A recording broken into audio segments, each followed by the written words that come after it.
house. So I would suggest for you to check up on your transit chart, your personal transit chart, just to see where this stellium is showing up in your personal chart, as this, of course, is a group chart. But listen, the 8th house has to do with shared resources, the money that you hold with your partner perhaps, but it could be your investments, your savings, your royalties and commissions and those things. And there's going to be a little bit of a surprise as we start off the month, May 1st, when the Sun and Uranus are conjunct, meaning sharing the same degree. It's in the sign of Taurus, which is, the ruler of money and security and all those things that we value. And it's in your 8th house of values, right? So you could come to expect the unexpected. That is the wild card, which Uranus represents. So it could be a little shocking, maybe in a good sense. Sometimes it could be a shock in the opposite direction. We don't know before it hits, right?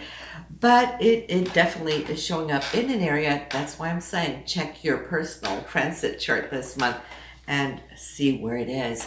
But we also have Venus. Venus is ruled by Taurus, and it's in the sign of Taurus. And of course, so this is like a triple whammy money kind of thing for you. So in other words, Libra, this month is all about take a look at what's going on. Maybe there's inheritance, or maybe there's some investment or insurance payout, something that you're going to be needing to focus on, deal with when it comes to your financial situation, and get that not just all straightened out. There could be around the time of that new moon on May 11th, something that you need to kind of check into. And that is because your new moon and Mercury is going to be square Jupiter. And Jupiter has everything to do about what is lawful, right?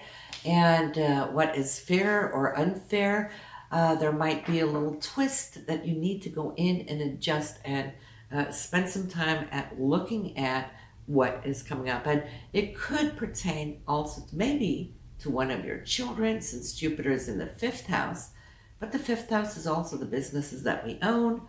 And it is also the area of self-expression, right? So if you are a creative Libra, which many of you are, this could be something that maybe you're selling or wanting to put out there, and then you're going to have to tweak it or actually try to figure out what is a fair price or commission or royalty that you can come to expect.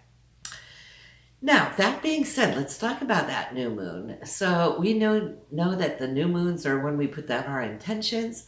Where would that intention go this month for you, Libra? It has to do with that 8th house, right? You're wanting to focus on how you can save more money. So maybe you're thinking about wanting to invest. That could be a good thing. Mercury is right up there with it. So Mercury rules communication. So this could be a good time maybe to set up an appointment with either your banker or somebody that can help you navigate these waters of your savings or investments, right? Now, we do have Mars in your career house. So this is a month. We say career house, that's the 10th house, right? But it also rules your dreams, right? What it is that you're working on, your goals and your determination there.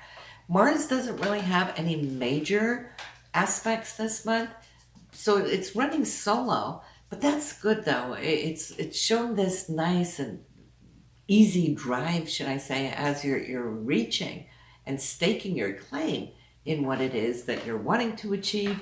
And I feel there's a nurturing spirit behind this, because you're wanting something that's good for the overall, not just for yourself, but in the sense of wanting to be, supportive. And I do see you being supportive, and you're really good at that, Libra, when it comes to, friends and family and whatnot, and doing those things. So Mars here is driving you towards that goal. We have also the full moon, which is going to be on the 26th in the sign of Sagittarius, which is such a great place to have a full moon, because that Sag energy is always so happy-go-lucky. It's full of laughter and smiles, right? And so I feel the area that's going to be illuminated right now is between you and your siblings. There might be extra sibling energy coming in where all of you are kind of like tied into a certain matter, and being able to express yourselves and get on with whatever it is that you have as mutual goals. You might even be traveling, since the third house has to do with travel, not necessarily long distance out of country, but it could be out of town, out of state, perhaps for a short trip, and perhaps to meet up with one or more of your siblings.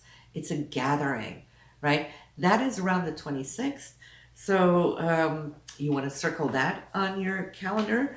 The third house also has to do with communication, meaning if you are somebody who likes to write, maybe you're looking into wanting to publish something. That is more the ninth house though, but you know, you got to have the script together before you can think of publishing, right? So there is that need to kind of unburden or unload your heart, or reflect out what it is that you've been gathering of information and knowledge, perhaps. If you are thinking of having some kind of a presentation, well, then I would say that the 26th of May would be a great time for it. Try to get everything done this month before the 29th, as on the 29th we have Mercury going retrograde in the sign of Gemini, which will retrograde in your ninth house, but then it moves back into the 8th, where it currently is on top of the month, right? And the 8th, as we said, had to do with savings, investments, inheritances, royalties, commission. That you were working with earlier in the month might then come back late May and into the first couple of weeks of June, where things are needing to be reworked, should I say, or tweaked somehow, negotiated maybe, setting things up. So there's many ways that we can look at this. Sometimes wills and so forth can also come in under this category.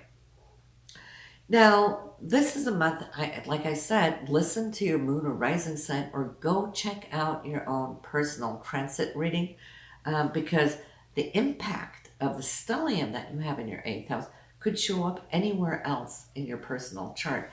And it will show you where this unexpected energy is coming from. The big OMG, right? It only happens once a year that those two meet up. So I find it exciting because Uranus is always like that box of chocolate. You don't know what you're going to get, right? And it also does denote change. So definitely, change will come for all of us, wherever it shows up in our chart. And change, most of the times, are good. We like change. It prompts us forward in life, so that we can grow, right, and expand into new areas. All that is good. And sometimes change, if we're not expecting it and we don't really want it, then we're going to have to deal with it. So that was May 1st. So this is what I had for the short and the skinny of this month here of May for you. And I will see you next month, Libra. Have a good one now.